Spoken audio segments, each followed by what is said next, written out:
আসসালামু আলাইকুম বন্ধুরা, বাংলাদেশের বিপক্ষে টি-20 সিরিজের জন্য দল ঘোষণা করল ভারত। 15 সদস্যের দলের নেতৃত্ব দেবেন সূর্যকুমার যাদব।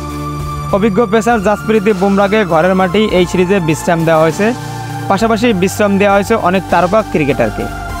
চলমান টেস্ট সিরিজ শেষ করে 3 ম্যাচের টি-20 সিরিজ খেলবে বাংলাদেশ ও ভারত। আগামী 6 অক্টোবর গোয়ালিতে প্রথম ম্যাচ দিয়ে শুরু হবে টি-20 সিরিজ। দ্বিতীয় ম্যাচ 9 অক্টোবর দিল্লিতে, আর 12 অক্টোবর হবে হায়দ্রাবাদের তৃতীয় ও শেষ টি-20 ম্যাচ। তাই তো বাংলাদেশের বিপক্ষে ভারতের এমন দল ঘোষণা দেখে বোঝা যাচ্ছে বাংলাদেশকে টি-20তে পাত্তা দিচ্ছেন না ভারতীয় ক্রিকেটাররা। তাই তো বাংলাদেশের বিপক্ষে টি-20 সিরিজের রাখা হয়নি অভিজ্ঞ তারকা ক্রিকেটারদের। 15 সদস্যের দলের টপ অর্ডার ব্যাটসম্যান ইয়াস জয়সওয়াল ও শুভমান গিল, রাখা হয়নি অভিজ্ঞ ঋষভ পান্টকেও। পাশাপাশি বোলিংয়ে বিশ্রাম দেওয়া হয়েছে অক্ষর প্যাটেল, খলিল আহমেদ ও মোহাম্মদ সিরাজকে। তাই তো চলুন এক নজরে দেখে নিই ভারতের টি-20 দল।